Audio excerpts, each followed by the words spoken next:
यहाँ पर आचार्य प्रवर मानतुंग स्वामी अपनी स्तुति में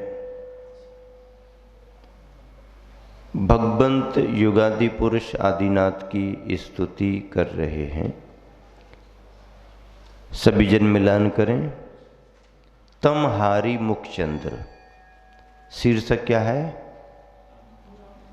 देखो, सभी जन मिलान करें। श्लोक नंबर कौन सा है ख्याल में आपको? 19 है ना?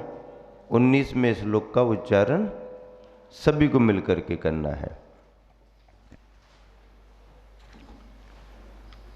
हाँ।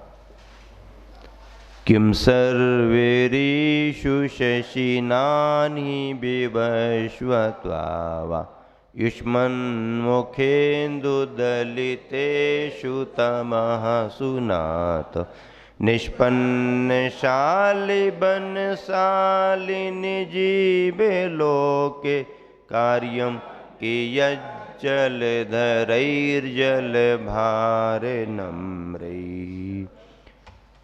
किम सर्वेषु शशिनानि विवश्वतावा युष्मन्मुखेन्दु दलितेषु तमस्सुनाथ निष्पन्नशालिवन शालिनी जीवलोके कार्यं कियज्जलधरैर्जलभारनम्रैः।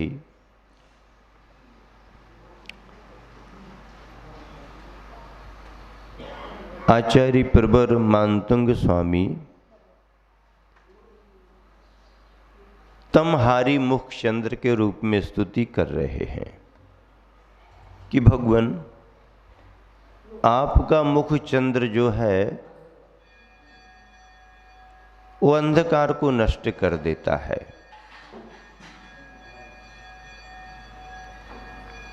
लेकिन उसी के साथ ये भी कह रहे हैं कि जब मुख चंद्र ही नष्ट कर देता है अंधेरे को, तो फिर प्रकृति के इस चंद्रमा की जरूरत क्या है?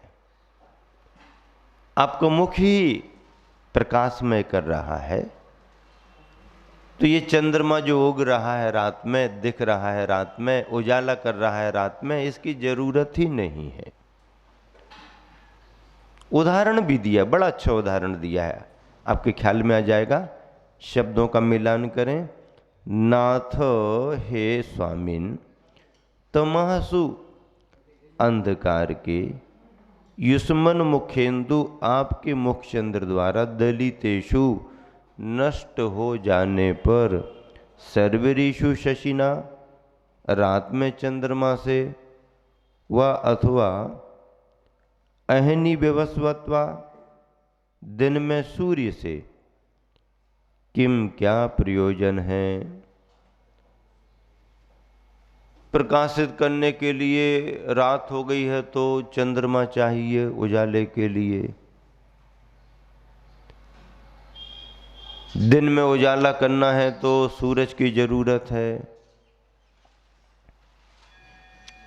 ये जरूरत है, लेकिन आपके विराजमान होने से आपके मुखमंडल के द्वारा ही दिन में भी प्रकाश फैले सूरज के समान और रात्रि में प्रकाश फैले चंद्रमा के समान, तो फिर इन सूरज और चंद्रमाओं की कोई जरूरत नहीं और कोई कीमत भी नहीं।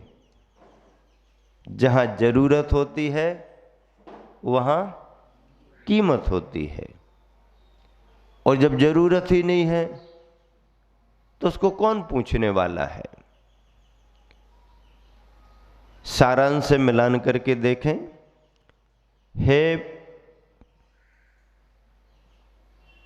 प्रभु, जिस तरह संसार में धान के पक जाने पर जल भरे बादलों से कोई लाभ नहीं होता, उसी तरह हे भगवान आपके मुखचंद्र के द्वारा अंधकार नष्ट हो जाने पर दिन में सूर्य और रात्रि में चंद्रमा से कोई लाभ नहीं, कोई लाभ नहीं। फसल पक गई है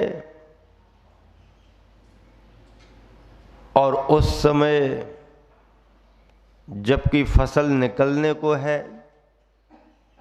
किसान फसल को निकालने की तैयारी में है और आसमान में काले काले बादल घुमड़ने लगे, गरजने लगे, आवाजें करने लगे, तो किसान क्या कहेगा? भैया अभी तुम्हारी जरूरत नहीं। क्यों? क्योंकि फसल तो पक चुकी है ना।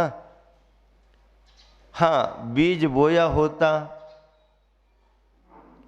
और फिर पानी आता तो लाभदायी होता।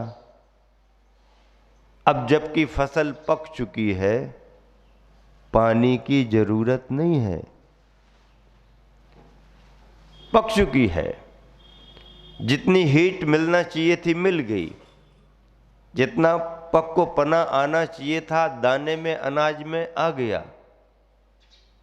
अब फसल को निकालना ही है। हार्वेस्टर आके खड़ा हो गया है, मुहूर्त कल से है, या पुराने जमाने में हंसिया लेकर के वो आने ही वाले हैं कल से,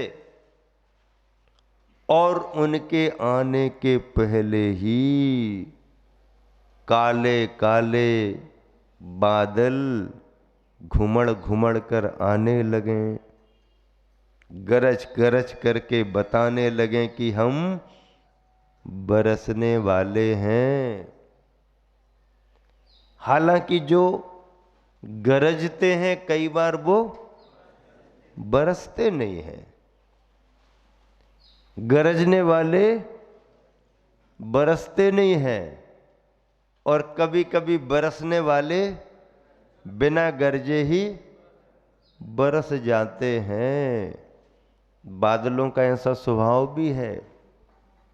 आप कहते ना, जो गरजते हैं वो बरसते नहीं हैं, लेकिन जो बरसने वाले होते हैं वो बिना गरजे भी बरस जाते हैं और गरज गरज के भी बरस जाते हैं। गरजने वाले बरसते ही नहीं है ऐसा नहीं है, वो संकेत देते हैं, सावधान मैं आ रहा हूं, सावधान, सामान वामान समेटना शुरू कर दो, बुधवार का दिन है, दुकानें खुल गई हैं, बाजार सज गया है, सबने अपने अपने अंदर का सामान बाहर निकाल करके रख लिया है और आप सोच रहे हो कि बढ़िया आज तो अच्छा बाजार रहेगा, और थोड़ी देर में गरज गरज के कहने लगे, हाँ 6 दिन तुमको फ्री रखा है ना, क्या सोच रखा तुमने मैं चला गया हूं?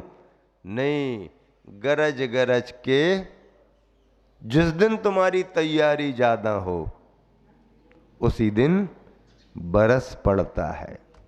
होता कि नहीं होता? सिलवानी वाले यही तो सुनाते हैं, ऐसे खुला रहेगा लेकिन बाजार के दिन जरूर बरसेगा। जब जरूरत नहीं है तब बरसेगा, और जब जरूरत है तब खुला है। प्रकृति है, अपने हिसाब से चलती है। इंसान प्रकृति को अपने हिसाब से चलाना चाहता है, और प्रकृति कहती है कि ध्यान रखना, तुम्हारे हिसाब से मेरा चलना तो बहुत दूर की बात, मेरे हिसाब से तुम चलना सीख लो, मेरे हिसाब से तुम चलना सीख लो। कोरोना की चपेट में लगभग वह ज्यादा लोग आए हैं जिन्होंने अपनी प्रकृति के विरुद्ध जाकर के काम किए। उठने बैठने की दिनचर्या में सावधानी नहीं रखी, खान पान में बराबर लापरवाही बरती, शान शौकत घूमना फिरना बंद नहीं किया, मेल जोल उठना बैठना आवागमन बराबर बनाए रखे, निरंतरता में आपने प्रकृति के विरुद्ध काम किए, उस विरुद्धता का फर्क तुम्हारे शरीर पर आया। शरीर की प्रकृति तुम्हारी बाहर से भले तुम्हारा डेकोरेशन तुम्हें अच्छा दिखता रहा हो, अंदर से तुम्हारा शरीर कमजोर होता गया, खोखला होता गया। अंदर के यंत्र मशीनें तुम्हारी कमजोर होने लगी। उन पर इस प्रकृति ने ज्यादा अटैक किया है। ऐसे लोग ज्यादा चपेट में आए हैं। कर्म के सिद्धांत में तो कोई अच्छा भी करे तो भी कर्म का सिद्धांत फिर उसको पकड़ता ही है। वो कर्म के सिद्धांत की चपेट अलग है, लेकिन बहुतायत लापरवाही भी इसका कारण बनी है। और खान पान पर यदि आपका कंट्रोल रहा, कैलोरीज कम लो ऐसी बात नहीं, भोजन कम करना शुरू कर दो ऐसी बात नहीं, डाइट पूरी लो, भरपूर लो, अच्छे से लो, लेकिन जितना प्रमाण है उसका ध्यान रख के लो और नियमित समय पर लो। अनियमितता में तो अमृत भी काम नहीं करता, और यदि नियमितता आपने बरती तो दाल रोटी भी आपको अमृत बन सकती है। नियमितता होना, सोने का समय निश्चित होना, उठने का समय निश्चित होना, जरूरी जितने आवश्यक कार्य हैं उतने समय पर करना, अपने कर्तव्य जितने हैं उनको प्रमाद छोड़ करके झटपट प्रतिदिन के अनुसार कर लेना, परिवार में सहयोग करना, घर के कार्यों में मदद करना। रसोई घर में पहुंच गए हो तो एकदम अतिथि मेहमान की तरह व्यवहार नहीं करना, कुछ अपने कार्यों का अपने हाथ से काम करके कार्य को हल्का करना, ये स्वाभाविक गुण है, होना चाहिए। घूमना फिरना जारी रखना चाहिए, शरीर से फिजिकली मेहनत होते रहना चाहिए। आज आप सबकी मेंटली मेहनत तो बहुत है, फिजिकली किसी की नहीं है। कितना भी भोजन करो शरीर में रस नहीं बनेगा, क्योंकि भोजन करने के साथ साथ उसके पाचन के लिए शरीर का श्रम बहुत जरूरी है। मानसिक उलझन तो में है, श्रम उसमें लगा हुआ है, आप कुछ भी खाते रहो। भोजन करते समय फ्री मूड होना चाहिए, प्रसन्नता मन में होनी चाहिए, आनंद का अनुभव होना चाहिए। टेंशन तनाव हो भी तो थाली के सामने उसे याद नहीं करना। आप प्रसन्नता से भर करके भोजन करोगे, सामान्य सा भोजन भी तुम्हें ऊर्जा दे देगा। और यदि उलझन में आपने कुछ भी खाया पिया, आपको लाभदायी होने वाला नहीं। मन शांत हो, स्थिर चित्त हो, फिर जो भी है, और अपने कार्यों को अपने हाथों से करने की आदत डालनी चाहिए। मशीनों के आश्रित कम होना चाहिए, शरीर के आश्रित कार्यों को संपन्न करने की अपने में आदत होनी चाहिए। 2-3 किलोमीटर घूमना फिरना सुबह शाम में करना चाहिए, उम्र को देख करके, आवश्यकता को देख करके। यदि ऐसा आपने किया और खान पान में आपने देसी चीजों पर ज्यादा जोर दिया, खाद्य सामग्री में अपने प्रदेश के, अपने देश के खाद्य पदार्थों पर आश्रित निर्भर ज्यादा रहे, तो भारत आत्मनिर्भर जब बनेगा तुम इसी जीवन में आत्मनिर्भर बन जाओगे। लेकिन ऐसा नहीं करते तो परेशानियां खड़ी होती हैं, और फसल पक कर के खड़ी है और बादल घुमड़ने लगे, परेशानी बढ़ने लगी। क्या जरूरत है बादलों की? कहते ना, मूड मुड़ाए और क्या पढ़े? अब ये कहावतें भी आप लोग भूलने लगे हो। सिर मुड़ाए मूड़, मूड़ किसे कहते हैं? मूड़ पिरारो। सिर का ही दूसरा नाम मूड़ है। एकदम बिल्कुल, हाँ, सिर मुड़ाए। अब सिर शब्द तो सभी जगह चल जाएगा। मूड़ पिरारो। अब ये यूपी वाले थोड़ी समझ पाएंगे, बढ़ोत वाले हैं। मूड़ पिरारो। अब गोड़े पिरारे यदि किसी ने कह दिया क्या गोड़े पिरारे? अब गोड़े पिरारे तब कौन समझेगा? गोड़े महाराष्ट्र वाले समझेंगे क्या है? अब वो पूछते फिरेंगे भाई गोड़े पिरारे का मतलब क्या है। नासिक वालों को थोड़ी मालूम गोड़े पिरारे का मतलब क्या है। और वो मराठी में अपना कोई शब्द बोल दें तो तुम ऐसे देखते रह जाओगे क्या बोल दिया है उन्होंने। तो ये शब्द हैं, उनकी तासीर है। जिस समय मुंडन कराया और उसी समय ओले पड़ गए। एक आदमी गंजा था, गर्मी में बहुत परेशान हो रहा, कहीं कोई छाया नहीं दिख रही। जैसे तैसे उसको बेल का पेड़ दिखा। काय का पेड़ दिखा? बेल का पेड़ दिखा। और उसने सोचा पत्ते तो छोटे छोटे हैं लेकिन कुछ तो छाया मिलेगी, तो सोच करके बेल के पेड़ के नीचे जाके खड़ा हो गया। वो खड़ा हुआ नहीं कि उसी समय पका हुआ बेल उसके सिर पर गिर गया।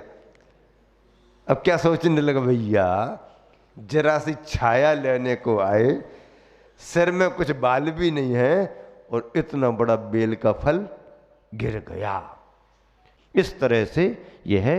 इस श्लोक में यह भाव प्रकट किया है आचार्य प्रबोधानंद स्वामी ने कि भगवान आपके मुख कमल के रहते हुए, मुख मंडल के रहते हुए, उजाले के लिए दिन में सूरज की जरूरत नहीं और रात में चंद्रमा की जरूरत नहीं।